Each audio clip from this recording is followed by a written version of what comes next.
heeseedaan ahay goordhow showgii qarniga gobolaha Soomaaliga ilaa iyo Puntland ilaa iyo Jubbaland ilaa iyo Beerdhabo ilaa iyo Cadaado dhulkaas inaan show ku qabto ayaan jeclahay goordhowna showgaas waan qaban doonaa hadda waxaan faahfaahin dheer ka siin doonaa showgaas in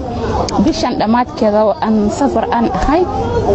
gobolaha aan u safri doono gobolkan aan ko horta inta aan ka sheegay inaan ko Beerdhabo aan ka bilaabay jeclahay reer Beerdhabo waxaad nasiib u yeelateen fanaanadii qarniga inay show ku qabato fartuun balbalaarka Beerdhabo ay ka bilaawdo koodii dad badan wad aragteen macaan hilaa inuu soo heeso Beerdhabo in ninkii la dhahayo in dayaxdan nolosha Beerdhabo shaadii sharaf inay ruux wad aragteen dad badan in showgan waxa ugu helin doono ay hordhac intan u sameeyeen ninkii la dhahayo Saciid Taariikh iyo nimcayntiin xamd bilan iyo dad badan oo hadda qarso magacyahooda aan sheegi karin fanaaniinta caanka ee magacyahooda hadda waan sheegay showgaasna goordhow ayuu dhaca doona waxaan leeyahay meel walba asxaabteeda iyo taageerahayga iyo faniskeyga ay joogaan in gacmo furan liigu soo dhameey in wanaag liigu soo dhaweey qof walba Soomaali uu yahay wuxuu jecel yahay wadankiisa inuu show ku qabsado gobolaha kamid ee gobolo uu tago waan jeclahay qaarada kamid Soomaaliga aan ka baxsan wadamahaas qaarna inaan tago goordhow 2020 bisha labaad inaan tago waan jecel Ingiriiska intaan isku dheeraan bilaa Ingiriis ma ku tirin kari marka hadda sanadkan dhaxdiis dabayaaqadiis waxaan jeclahay gobolaha inaan show ku qabto igu helin doonaan Saciid Taariikh iyo Xamd Bilan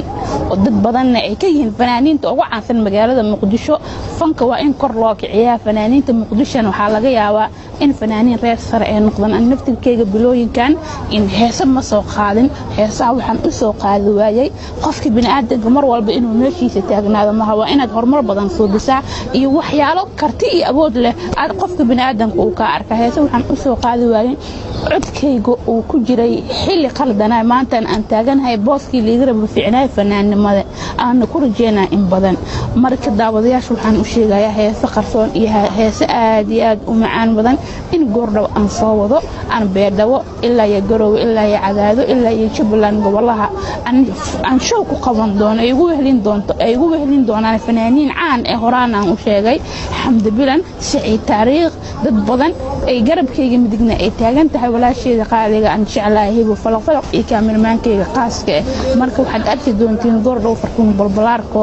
magaalada la doonto showna ay qaban doonto showgii qarniga ilaahay fanaanadii qarniga haday show qabanayso maash wax la fadhiyo maroonay waxa igu helin doonto showgaas fanaanadeena caanka ah Yurub joogta markay Muqdisho ay amaato ayaan rabnaa inaan magaceeda shaacino bishan dhexdeeda ay soo gaari doontaa ilaahay hadii udmo fanaanadeena Yurub waaye marka waxaan leeyahay haloo kala kiciyo meeshu tago anigan waa gabadhiina halii kala kiciyo goordhowne gobolaha ayaan ruuxi doonaa meesha ka ahaataba gobolka aan ku bilaabi doono waa Beerdhabo sidaan horaan u sheegay